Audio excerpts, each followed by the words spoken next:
রাত 11টা থেকে 12টার দিকে বরফ আচ্ছন্ন একটা শহরে এক ধনাঢ্য ব্যক্তি নিজে ড্রাইভ করে বাসায় ফিরছিলেন।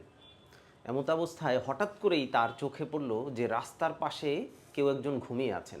তো উনি গাড়ি থামিয়ে ওই ঘুমন্ত ব্যক্তির কাছে আসলেন, যেহেতু ওনার মায়া হলো খুব দেখে, এবং জিজ্ঞেস করলেন যে ভাই, আপনি এভাবে রাস্তার উপরে ঘুমিয়ে আছেন, আপনার গায়ে তো একটা সামান্য জামা ছাড়ার কিছুই নাই, আপনার তো একটা কম্বলও নাই, আপনি কিভাবে থাকেন? তখন ওই ঘুমিয়ে থাকা ব্যক্তিটি বললেন যে আমার আসলে অভ্যাস হয়ে গেছে, আমি রাতে এভাবেই থাকি, যেহেতু আমার থাকার কোনো জায়গা নাই। তো ওনার খুব মায়া হলো এবং উনি বললেন যে আচ্ছা, আপনি এখানে থাকেন, আমি আপনার জন্য আমার বাসা থেকে একটা কম্বল নিয়ে আসছি, আমার বাসা কাছেই, আমি যাবো আর আসবো, আপনি জাস্ট অপেক্ষা করেন আমার জন্য। তো উনি ওই ওই অবস্থায় রেখে আবার গাড়ি চালিয়ে উনি বাসায় ফিরলেন।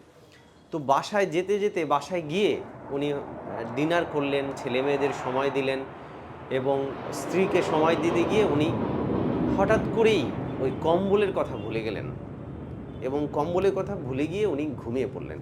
যখন সকালে ওনার ঘুম ভাঙলো, ওনার আবার হঠাৎ মনে হলো, যাই হায়, আমি তো এক ভদ্রলোককে একটা কম্বল দিতে চেয়েছিলাম, এবং উনি তৎক্ষণাৎ একটা কম্বল নিয়ে গাড়ি চালিয়ে বেরিয়ে গেলেন।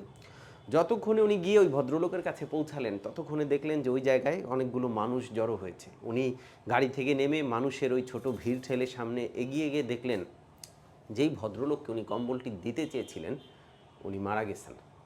তখন উনি আরও বেশি লজ্জিত হলেন এবং দুঃখিত ফিল করলেন, এবং উনি ভাবলেন যে আয় হায়, আমি একটা কম্বল দিতে চেয়েছিলাম, আমি সময় মতো কম্বলটা দিলে হয়তো এই ভদ্রলোক বেঁচে যেত। এখানে মোরাল অফ দ্য স্টোরি দুইটা।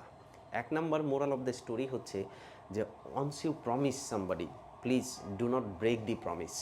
কারণ আপনার এই প্রমিসের সাথে হয়তো জীবন মৃত্যুর একটা সন্ধিক্ষণ রয়েছে।